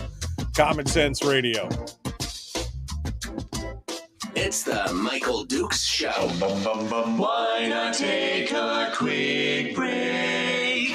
Be right back. Streaming live every weekday morning on Facebook Live and MichaelDukesShow.com. Okay. Brad, that's good stuff. I mean, you kind of made me want to go see it more than where I did. I just, I got to count all the shekels to make sure I can get in. But, it's it'll be fun. It'll be a fun thing.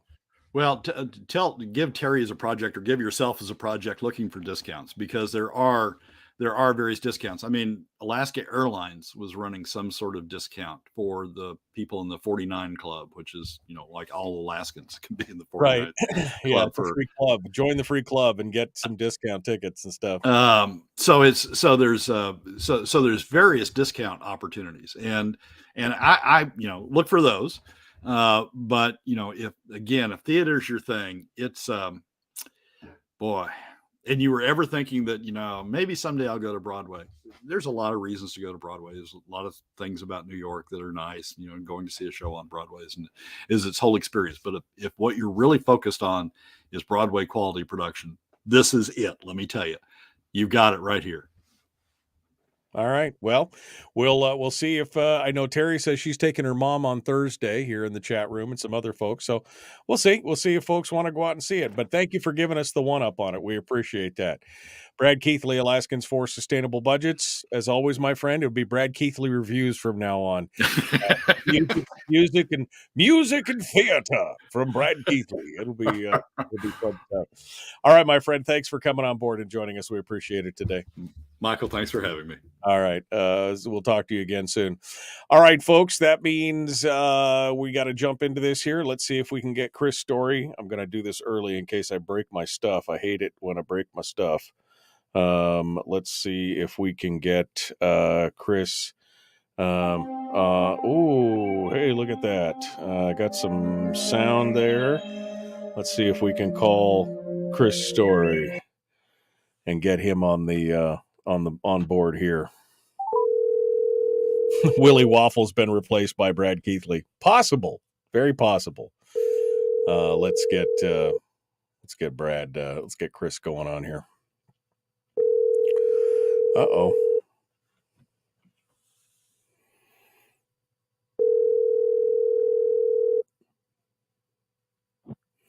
Well, let me stop this here and do that. Let me go check I better go check my email.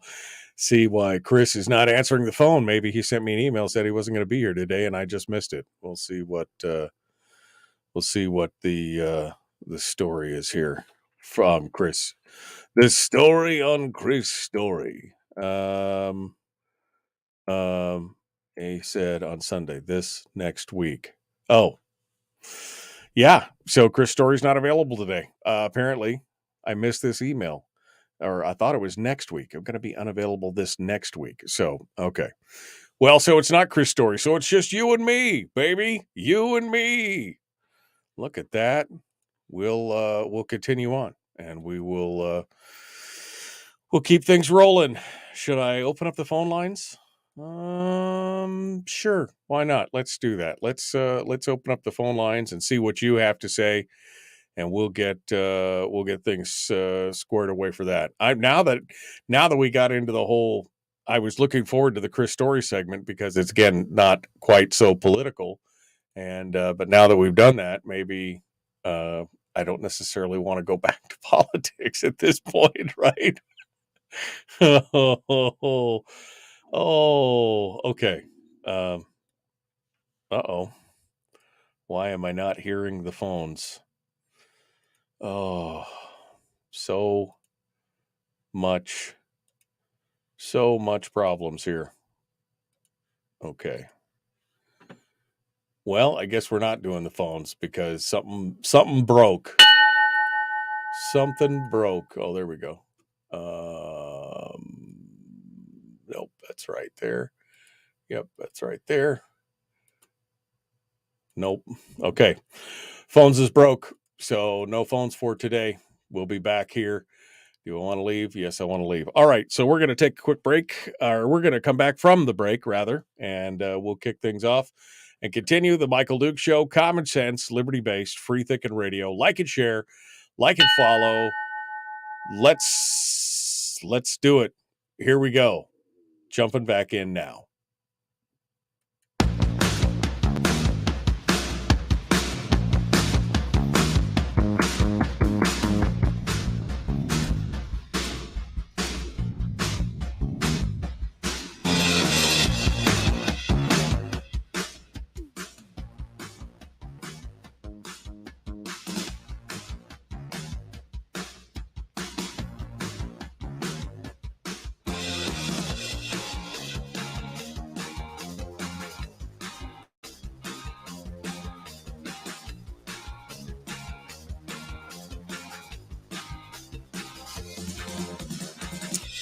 Okay.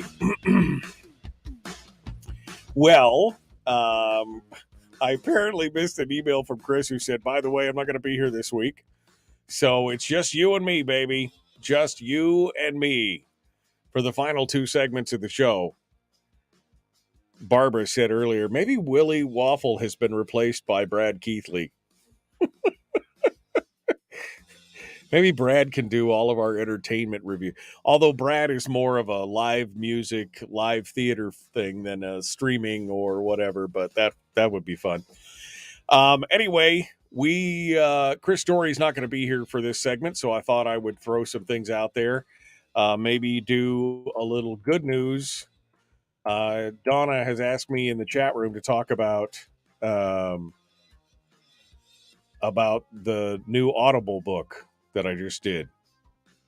Yeah. The new Audible book I just did for Chris Story, in fact. It was a fantastic story. Chris has written, for those of you who haven't followed along with Chris's writing career, he writes some books that are kind of more self-help oriented. And they're fantastic. Don't get me wrong. They're absolutely fantastic. But he's also written a couple works of fiction. One is called The Making of Man, And that's kind of more of a short story. It's about 2 hours long. For the audio version of it, which I read for him. And then this last one is called The Watchman. It's all part of a series. It all has man in the title because the main character's name is Jacob Mann. But it was about 5.5, 6 hours long. And it is a really fun, it was a fun read for me.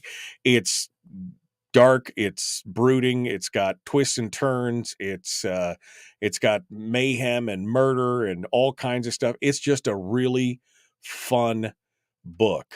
And it was really good to be able to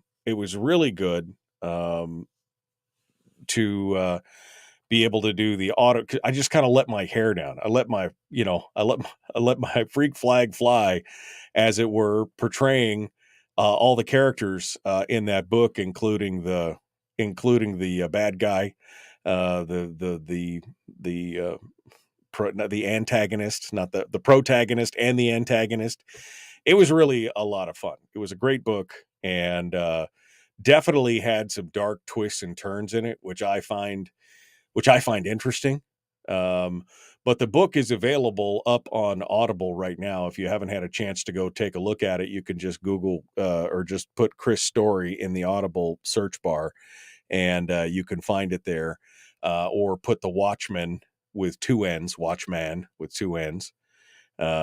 It's good stuff. Absolutely great stuff. And I enjoyed it completely. So, and I know Chris gave out a bunch of copies of the book last week. Tawny apparently got one. She said, thank you for the Audible copy of The Watchman. It was fabulous. You did a great job. It was great. I asked the library if they could get a physical copy of the book. So it's good for you to go out there and do that. But check it out. So I guess this is my little tribute to Chris Story here. Go over to his website at ilovehomeralaska.com, and you could find the actual books and the links, or you could just go to Audible and you can search up Chris Story on Audible, and you should be able to find as. In fact, I think I posted the link up up in the chat room. There it is right there. I got the link. One quick Google search later, and there you go. I got the link up in the chat room. So you can go check it out and see what is available up there. All right. I was going to open up the phone lines, but I don't know, something's goofy with my stuff this morning. So I've got no phone lines to get started with. So I thought I'd do a little bit of good news, since I'm kind of in a good mood and don't necessarily want to. Although there is this story that we missed yesterday that I was going to talk about, especially after discussing the whole thing with Ben Carson and the school district superintendent and everything else, and all the different, fights that we're in right now over school stuff.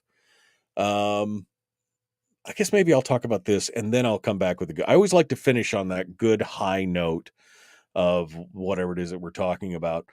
But this came out yesterday from Suzanne. Well, I guess it came out a couple days ago. It came out on Friday from Suzanne Downing over at Must Read Alaska, talking about stuff that was going on in Fairbanks.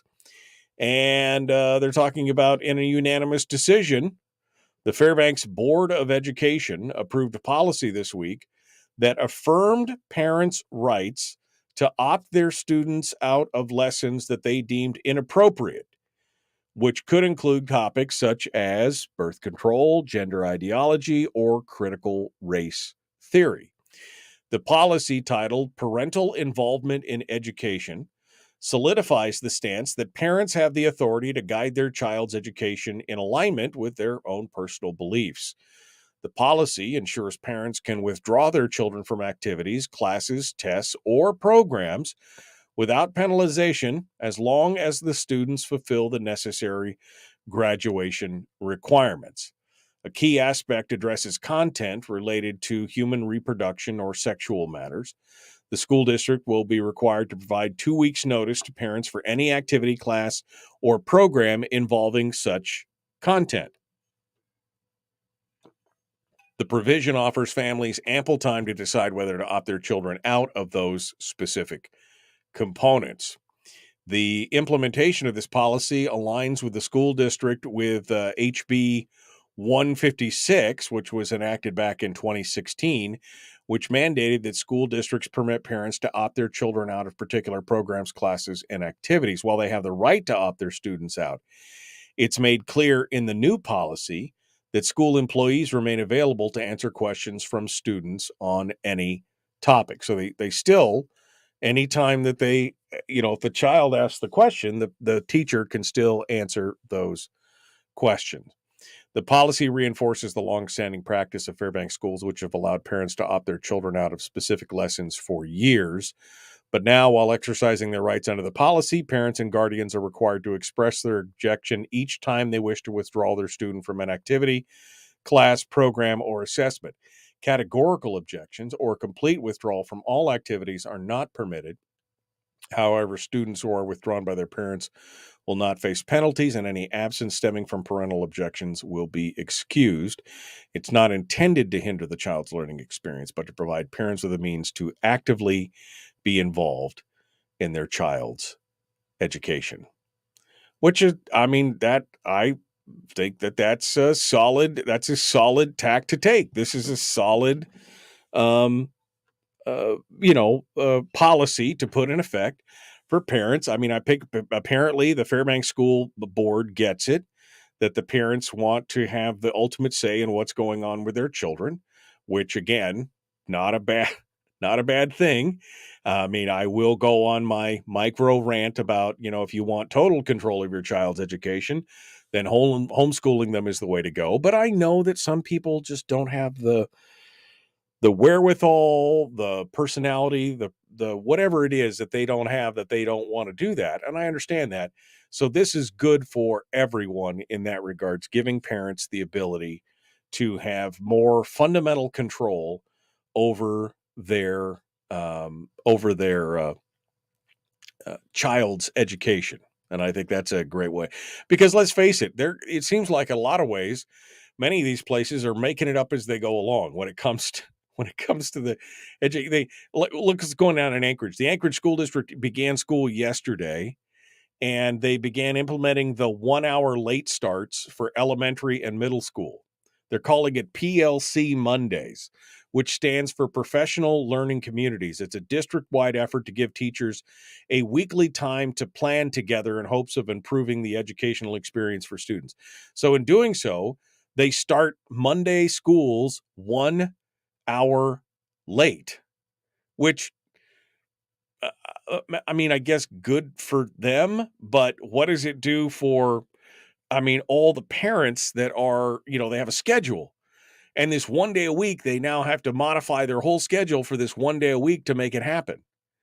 School bus pickup times in the mornings are also an hour later for all grade levels on Mondays. And, but they did say there was no major issues with transportation on the first day. Parents were able to drop their students off at regular times because school buildings were open. So if you could get your kid to the school at that early hour, they would apparently, sit in the gym or do whatever for an hour before they had to go into class. So there's always that. But I don't know. I'm thinking, if you've got a set routine 5 days a week, why would you change that on the 1 day to put 1 hour in for, couldn't they just show up an hour earlier, or couldn't they do an hour after? I don't know. We don't want anybody to work any time longer than they need to on this deal. That's for sure. Don't want anybody to do that. Anyway, the district reported that nearly 1,400 elementary students were dropped off at the regular time on Monday, and that includes children enrolled in the before school programs. In total, about 19,000 students attended school. So less than 10% of them were showed up early to drop their kids off at school. So an interesting component. But I just wanted to point that out, that Fairbanks seems to be doing some good work in protecting parental rights and doing some good things. That gives me some hope as far as everything that's going on. So good for Fairbanks. Good for you guys. Good to. I know Melissa listens to the show every morning or some mornings. And Melissa's in the chat room today. So good job, Melissa. Good job on doing that. I appreciate you guys protecting the parental rights over there on all that stuff. I appreciate you being a part of it. Okay. Well, we got to go. The Michael Duke Show continues. One final segment. We'll do some good news and a little pontification. There you go. That's it. We'll be back with more right after this. The Michael Duke Show. Common sense, liberty-based, free-thinking radio.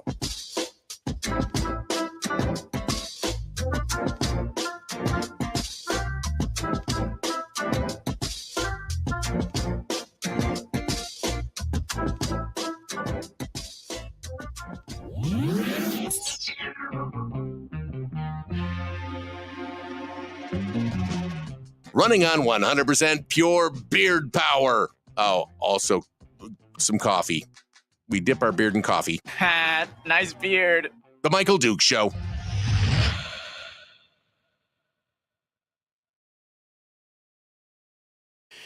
Okay.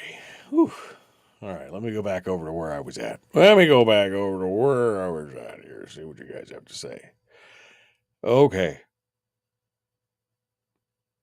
Can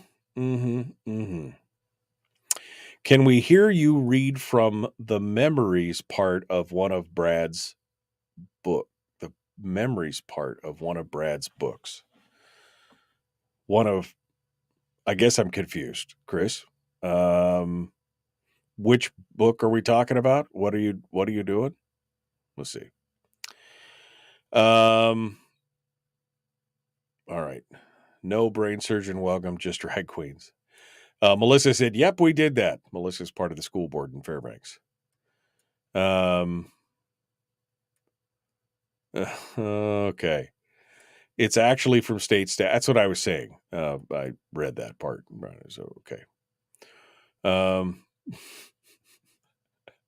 Somebody asked Bill whether or not he was going to drink Folgers. He's like, do you think I honestly have Folgers in this house? I'd rather drink toilet water. Yeah, I mean, why bother drinking? It's like drinking regular old domestic bulk produced beer. Why would you do that to yourself?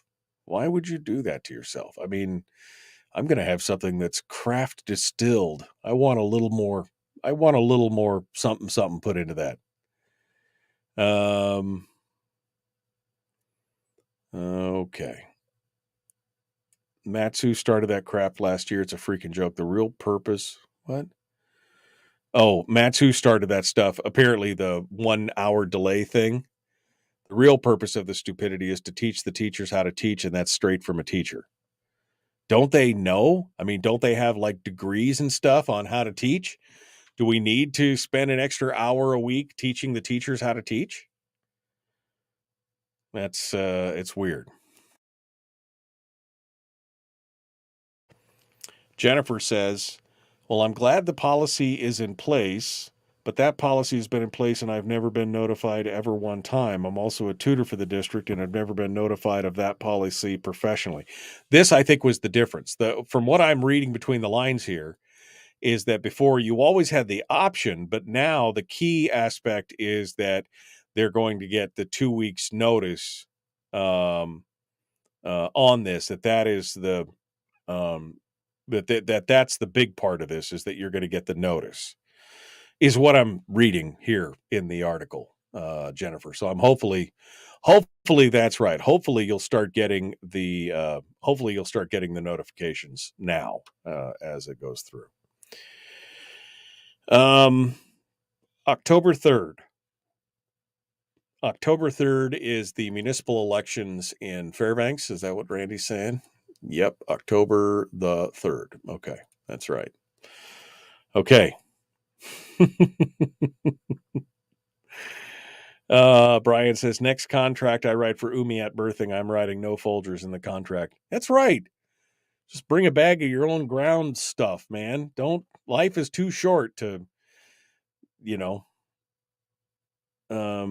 I just wanted to hear you read part of Brad's book. Any book he has, like you're talking about Chris's book, not Brad's book. That's why I was confused.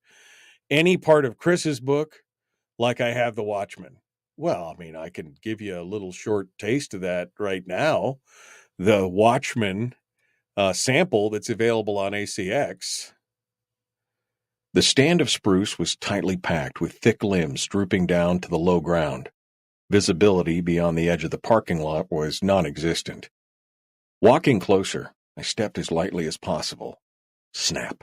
Another twig broke. That's not a squirrel or a bird. Someone was moving close by. Looking back to the house, I could see through the large picture windows and giving Devon a tour of the living room. Turning back to the forest, I heard another twig snap, then another. He was moving away from me, fast. Was it bravery or stupidity that caused me to enter the woods? I'm still not sure.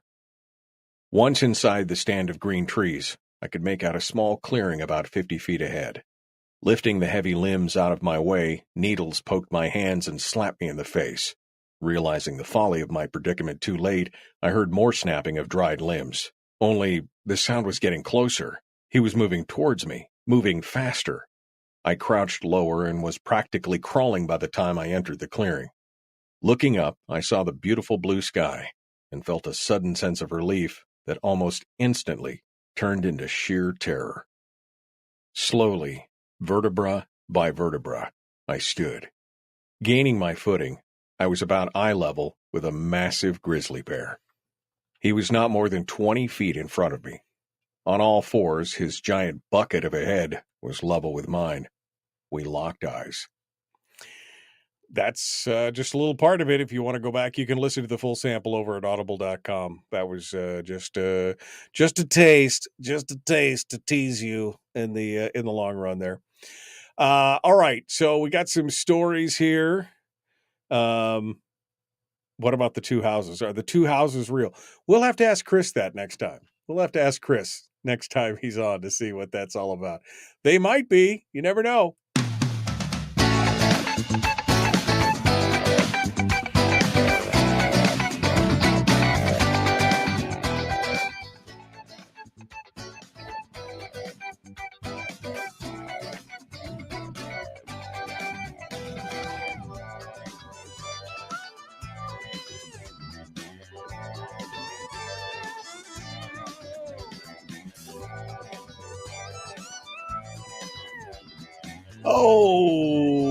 Okay.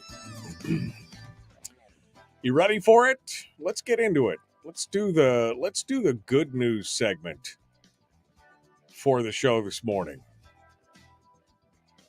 Let's talk about some good news. I've been thinking that this might be a fun thing to do. A farmer in where is he? He's in Scotland.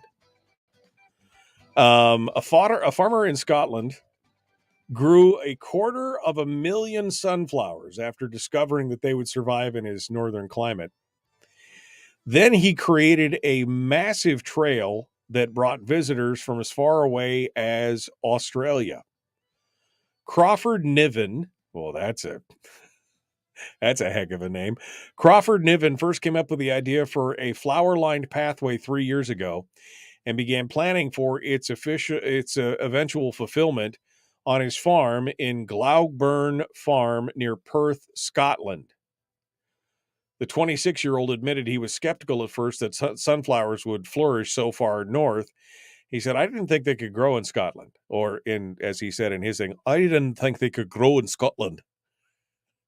But the crop is going on to thrive. He now has 13 acres. Thousands of visitors have wandered the trails on his estate, walking among these are 7-foot tall sunflowers. Absolutely amazing. He said it offers a photo opportunity. People love it. We have people come from all over.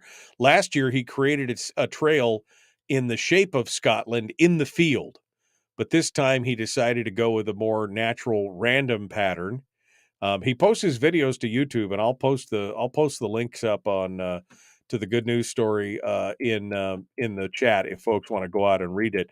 But it is just so cool to see this massive this massive 13 acres of sunflowers that he's basically cut this kind of maze into where you walk the whole path. It takes about 30 to 60 minutes to walk the full trail, and there's also a kid-friendly version with games and more. And the only thing that they can't do is they can't harvest the seeds because they don't have enough sunlight towards the end of summer to actually make them pollinate or germinate or whatever the official term is for sunflowers. But 250,000 sunflowers in this huge field in Scotland. What a fun thing to begin with. Also, has anybody ever taken a look? You ever walked into a place that has a brand new carpet, right? And you get that smell, kind of that chemically smell out of a place with brand new carpet, or really brand new anything. If you walked into a new apartment that's been renovated or a house that's been renovated and you can smell that. Well, the part of that is what they call volatile organic compounds. That's coming off of a lot of those items after they've been installed. People often recommend putting plants in an office to reduce that kind of indoor air pollution, but not everybody has a green thumb. Here's my tip. If you don't necessarily have that green thumb and you're worried about it, just buy a bunch of pothos, philodendrons. Those things are unkillable. Okay? Those things are, and they grow like crazy. So again, that's just a side note, a side tip. Just buy yourself some pothos, some philodendrons, and when they start to go limp and they start to fall down, you need to water them, and then water them, and they'll perk right back up and keep going. It's amazing. But there's a new solution. A new solution has been created by scientists in South Korea. They have created a lampshade that works with both halogen and incandescent bulbs that actually cleans the air of pollutants. And they're working on the technology right now to extend it so it'll be compatible with LEDs. The principal investigator, Dr. Hyung-Il Kim, says that the lampshades target VOCs, which account for most of the indoor air pollutants. Those compounds, by the way, include acetaldehyde, formaldehyde, and are released by paints, cleaners, air fresheners, plastic, furniture, cooking, carpets, and other sources. And they continue to radiate from their sources for weeks or months after their initial installation or use. He said, although the concentration of VOCs in a home or office is low, people spend more than 90% of their time indoors, so that exposure adds up after time. The conventional method to remove VOCs is to rely on active carbon or other types of filters, which have to be replaced periodically. Other devices have been developed that break down VOCs with the help of thermal catalysts activated by high temperatures or with photocatalysts, which respond to light. So most of that need a separate heater or an ultraviolet light source. So his team wanted to make a simpler approach. So they wanted something that would require only visible light spectrum sources and something that also produces heat. And so they created a lampshade coated with a thermocatalyst. He says the halogen light bulbs convert only 10% of the power they use to light, with the other 90% being transformed into heat, and incandescents just 5% to light and 95% to heat. So that's all wasted heat. So they decided to use it to activate the thermocatalyst to start basically filtering the air. Now, the problem is that the thermocatalyst is made of titanium oxide and a small amount of platinum. But they coated the inside of an aluminum lampshade with it and placed it over a 100-watt bulb in a test chamber, and it activated the catalyst and started to decompose the different VOCs. So it does a good job. So right now, the researchers are working on a thermocatalyst that is a little bit cheaper than platinum because platinum, you got a lampshade. I don't know. It's like a $500 lampshade or something, right? But they're working on one that is a little cheaper to platinum. And they're also developing photocatalysts that are stimulated by the near UV light emitted by LEDs, because LEDs, they present a larger spectrum than most incandescent or halogen lights. So they're going to see if they can find a way to make that work as part of the this experiment, to get the LED lights to change things out as well. So that's another little positive, always something good for change. Always something good for change. And the latest one, and the final one, real quick here, is that when you cross sawdust and polyphenols, what do you get? You get a water filter that removes 99.9% of microplastics from the water. Which microplastics, we've been talking about this for a long time, the amount of plastics and debris and trash that's getting dumped into the ocean. Those microscopic particles of plastic are, they're doing some damage. So researchers were looking for a better way to filter that out of the water, and they found a way to do it. They investigated the properties of wood and other plant material, and the filter they designed, which they're calling BioCap, is made of sawdust composed of cellulose, hemicellulose, and lignin, but which in itself isn't a very good filter. However, putting additional polyphenols like tannic acid into the mix, they were able to filter out 99.9% of all plastic microparticles out of the water. So, again, maybe there is a solution for the pollution that we're coming and seeing in those kind of things. So, again, another piece of good news. I'll post links to all these stories up in the chat room if folks want to go back and read all the details of it. It's good stuff. Some of it, yeah. I mean, what is a polyphenol? Well, it's a thing. It's like this. It's tannic. Was it say tannic acid? Is that what it was made up of? Polyphenols create strong molecular interactions with polymer particles. Tannic acid is what is one example of a polyphenol. So anyway, there's good news. A little bit of good news to brighten your day at the end of the day. All is not lost. I mean, we could look at it all and say this is all bad all the time, doing all the things, but no, it's gonna be a good day. It's gonna be a good day. And we're giving you the good news to keep you rolling on it. Coming up tomorrow on the program, we're going to be talking with State Senator Mike Shower. No, we don't have a topic yet, but I'm sure that we'll be talking about Bert Stedman's interview and article in the Sitka Public Radio that we just discussed earlier with Brad. Problems that were created by Bert now being exuded as a problem, right? Crises that you don't want to go to waste. So I'm sure we'll talk about that with Mike. And working on another guest for hour one. Also on Friday, working on Jacob Sullum from Reason Magazine for Firearms Friday and more. Thursday, I have no idea at this point. Maybe you guys could send me some suggestions for what you want to hear.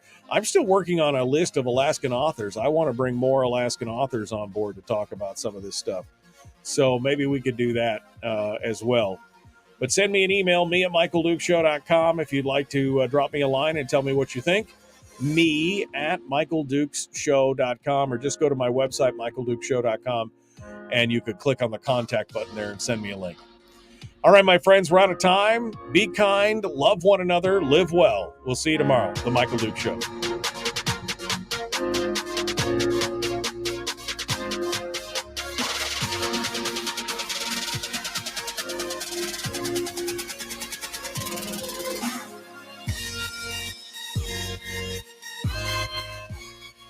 Okay, well, that about does it for today. Tried to end up on a little bit of a more positive note. And hopefully we're gonna do it. Yeah, Rick could do some big sunflower. Do a big sunflower maze, Rick, or maybe Ben or somebody down there could segregate a few acres for a sunflower. That'd be kind of fun. I mean, the pictures are amazing. 7-foot tall sunflowers. I'm all about that. I am all about that. All right, my friends. Well, we got to go. We're going to be back tomorrow. Have a good day. We'll see you later. Be kind.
We've shed our terrestrial radio skin, and now we are slimy lizard internet people. It's the Michael Dukes Show.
Welcome.